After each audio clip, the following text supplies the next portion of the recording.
I find it very interesting that, with the exception of the first one, the reboot Tomb Raider games are the games that not a lot of people anticipate. I mean, it's Tomb Raider, starring one of the video game's most iconic character of all time, and yet not a lot of people are really anticipating any of their games post the first one. I can tell you why. Their games are, well, basically inoffensive. They're not breaking any new grounds, they're not taking any risks, they're doing things that worked out well for many other games in the past, and after they did it once, they did it about 2 more times. And thus we ended up with a Tomb Raider series that was really underwhelming, to be honest. It's not that the games are bad, I find the gameplay to be really exciting, brutal, and fun. It's that other than the perfectly fine and not really that groundbreaking gameplay, there's really nothing too special about the reboot Tomb Raider games. I find the story to be the most disappointing aspect of them all. The series tries to have a more mature take on Lara Croft, but they have the stupidest, most cliched plot with the most boring, forgettable, and unchallenging villains, leaving Lara Croft to still be a blank sheet of paper after 3 freaking games and experiencing little to no development as a character. And now we have another sequel. Truthfully, I have zero expectation with the sequel. It looks like it's going to do the exact same thing, except this time they're taking ideas from the 2012 Mayan Apocalypse prophecy nonsense. Remember that? It's about as fresh of an idea as the fridges of a Kitchen Nightmares restaurant. So what makes this game any different to the previous Tomb Raider games? Nothing.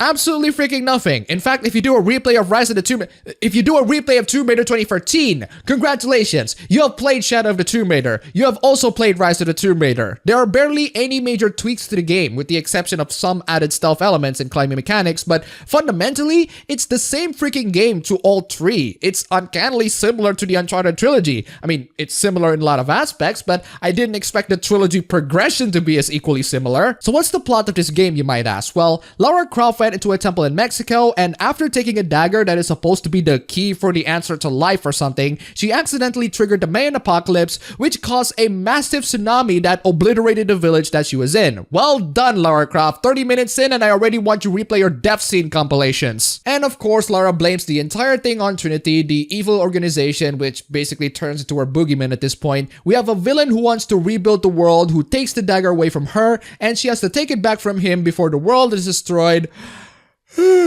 Sorry, I was just bored describing this painfully generic story. Seriously, for all the talk about the more mature take on Lara Croft, why do you have to give such a safe, predictable, and boring story for all the 3 games? In terms of the story, despite sounding pretty generic and cheap, it has some really good ideas. One of the ideas being explored is that Lara Croft's obsession on finding treasures throughout the entire world have caused a lot more harm than good. Her conquest in either proving her father right or just finding the truth to the world's hidden mysteries only end up with innocent people getting killed. This is an idea that I think is worth exploring, but the game explores this idea about as deep as a popsicle stick exploring the depth of your mom's vagina. Not too satisfactory and not too deep enough to be stimulating. On paper, the framework is already there. Lara realizes that her actions have consequences, she realizes that she has brought more harm than good, and she makes decisions to prevent as many deaths as possible rather than to achieve whatever goal she wanted. But the thing is, the execution for the story concept is poorly done, and the reason why it's poorly done is because 1, the villain is so cartoonish that every action that she does felt more moral in comparison, and 2, it's not the main focus of the story. You would think that a game called Tomb Raider would actually be focusing on the Tomb Raider herself, but no. When a game is called Tomb Raider, what the game truly meant is you are more interested in the tomb rather than the raider. And thus, in every Tomb Raider reboot games, we are focusing way too much on the history, the archaeology, the tombs, and anything related to whatever historical themes that the game explores instead of the raider herself, which is absolutely misguided because this entire series is built on Lara Croft. Now, don't get me wrong, these tombs, relics, artifacts, and the history behind them are probably well researched to some degree, but my point is, that's not what you should be focusing on when you're working on a fictional story about a character. Those are supposed to be the background details. They're tiny little bits and pieces that become the foundation of the narrative, but not too significant enough that it distracts the viewers from the character journey. What the audiences really care about is the character journey, how Lara Croft gets the treasure, what Lara Croft learns throughout the journey, etc, etc. And I think that illustrates my biggest problem with the narrative of the game. They're completely out of focus, or at least focusing on things that honestly don't really matter at all. The game has a nice little framework of Lara learning that her actions have consequences, but that idea is not explored in the storyline enough. Instead, we're going to explore explore the story of how this small little tribe and how the head of the tribe wants to save it, it's not even a good story. It's a very generic story about a guy who wants to save his tribe by using world-ending artifacts in which he formed a cult based on it that the other tribe leader disagrees with. The game focuses way too much on exposition and gives very little time for Lara Croft to shine as a character. There are times where Lara Croft attempts to be a normal person by making jokes, but her attempt ends up being really jarring, really awkward, and really out of character. The game spends a lot of time with her spouting exposition after exposition after exposition. So when she suddenly decided, hey, let's actually be a normal person who makes jokes and laugh, it is really jarring and out of character. It's like if Darth Vader decided that it would be a good idea to do a can-can in front of the Emperor. It feels as if the story is written by robots. Let me show you a moment in the game that truly highlights this point. There's a flashback sequence where Lara Croft is a little girl, and even in the flashback sequence, she still spouts exposition left and right. How can you make a little girl to sound like an exposition machine?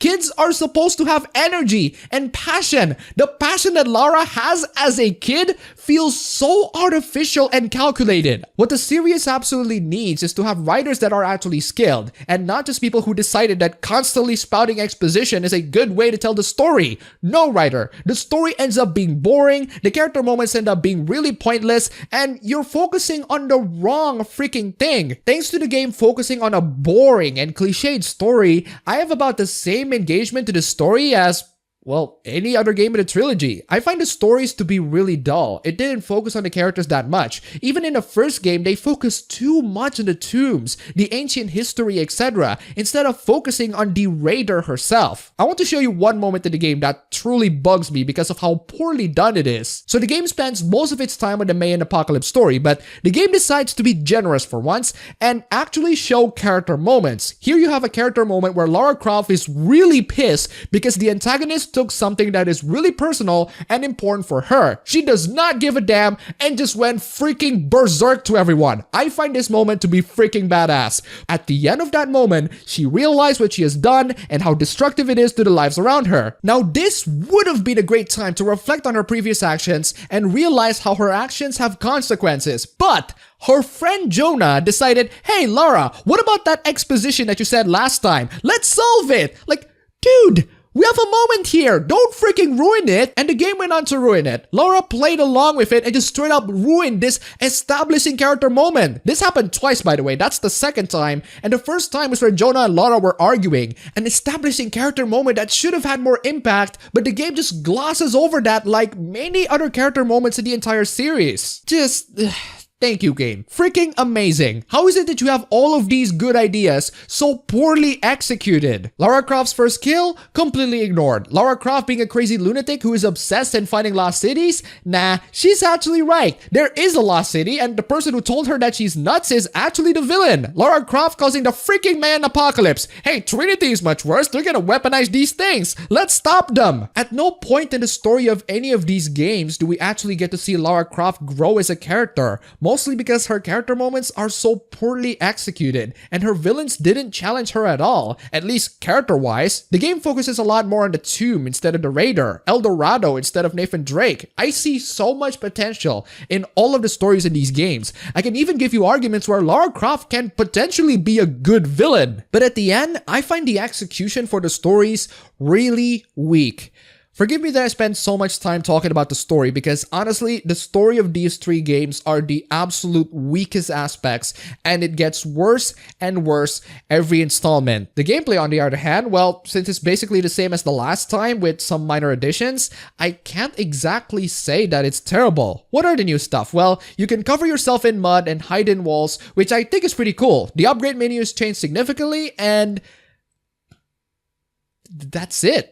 That's really it. Oh, the game has a lot more underwater sections, and there are moments where you have to avoid certain fishes that will kill you if you get close to them, and these sections can sometimes be an instant kill, which is really nice game. But other than those three things, I really can't think of new things that are significant enough for me to mention. The rest is pretty much the same as the last game, no change whatsoever. I find the puzzles to be a little bit more difficult to solve in this one, and legit requires a bit more thinking, which is definitely to the credit to the game designers. The one thing that I noticed on this game is that I barely shot my guns until the second half. Most of the first half's enemies can be taken down by stealth. A good portion of the second half's enemies can also be taken down by stealth. The stealth in this game is surprisingly pretty good, with tons of mechanics to use and tons of information being given to the player to make the stealth balanced and more satisfying to accomplish. I also noticed that, like Uncharted 4, there are very little forced action sequences, meaning that most of the game can be accomplished on stealth. A very nice plus, and I love it. There's really not much to say on the gameplay portion that anyone hasn't said when talking about the last game, or the last game. It's still a third-person action adventure shooter with platforming, physics puzzles,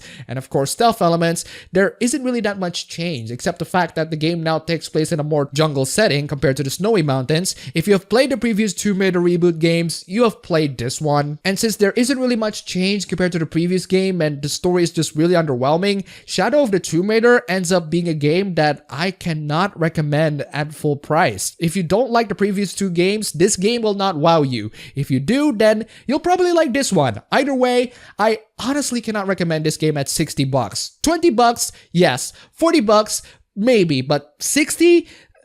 If your platform of choice is a PS4, Insomniac Spider-Man is a much better value without a Shadow of the Tomb Raider. I mean, doubt.